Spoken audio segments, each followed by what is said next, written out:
Setting a plan. Disproportionate wins number 2. The second thing we can do each week that has a disproportionate benefit for the amount of time and effort that's involved is setting a plan, which we would normally do straight after touching base. So if on a Sunday evening you press the touch base key on the right hand side there and selected one of the 3 options as I went through yesterday, it would redirect to this next tab, but I'm going to show you the other way you can get into it just by clicking on plan there when you're in the main menu. And what happens is it asks us to set a plan, to set an intention for the coming week that crystallizes what we're intending to do. Because what often happens, as I mentioned yesterday, is we roll into the week telling ourselves, I know what I need to do, I just need to do it. And if that approach was going to work, it would have worked the last however many times we'd intended to do it.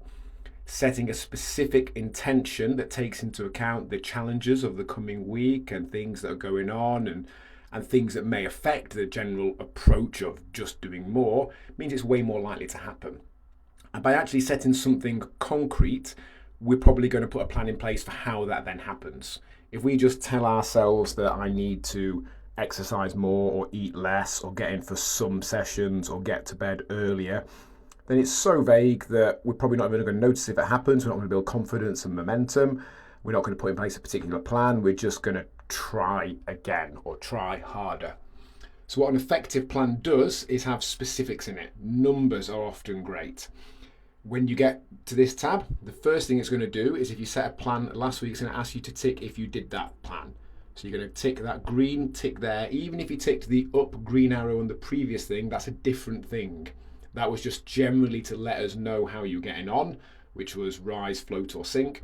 This is to specifically say if you achieved last week's plan. We're then going to set the coming week's rise plan. So you're going to type in there something that completes the sentence, this week I will.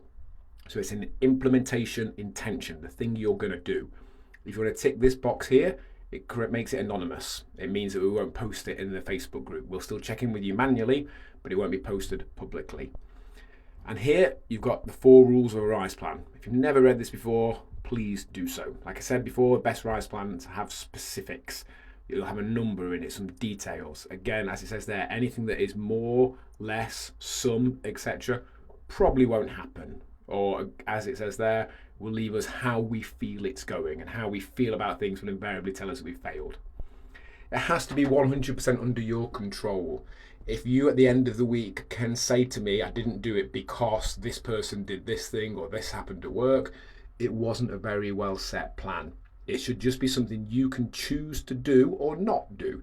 Something you can have the integrity to follow through that you specified you were going to do, and you just then do it. Or you've just decided not to do it. That should really be the only reason you can ever give as to why the plan didn't happen. You just decided not to. Number 3, you have to write it out. Actually, typing words really gets your buy-in and it fully crystallizes it rather than that half-formed thought of I'll get to for a workout, I'll do more, what have you. Actually making it into a proper phrase makes it way more likely you're going to do it. And like I said, it should be at least 90% likely to happen. Really, it should be 100% likely to happen because it's under your control. But I'd much rather the moderate plan of, say, 2 or 3 sessions that you're fairly likely to do than the plan of 6 sessions that you're perhaps not going to. And then you can see here, you get a number of rise plans achieved, a streak, how many weeks in a row you've done it.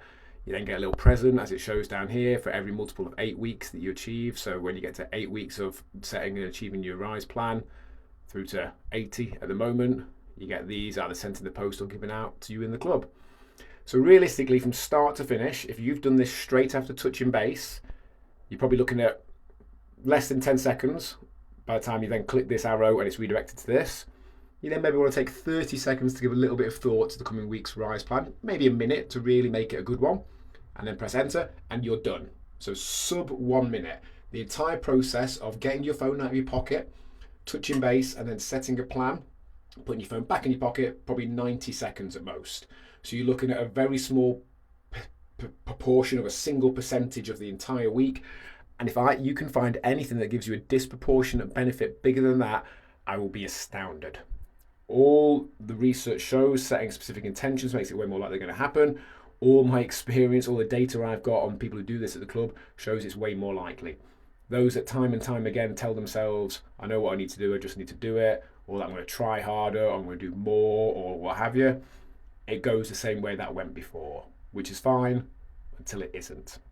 Disproportionate win, set a plan for the week, have some accountability to it because you know we're going to check in, and then just do it.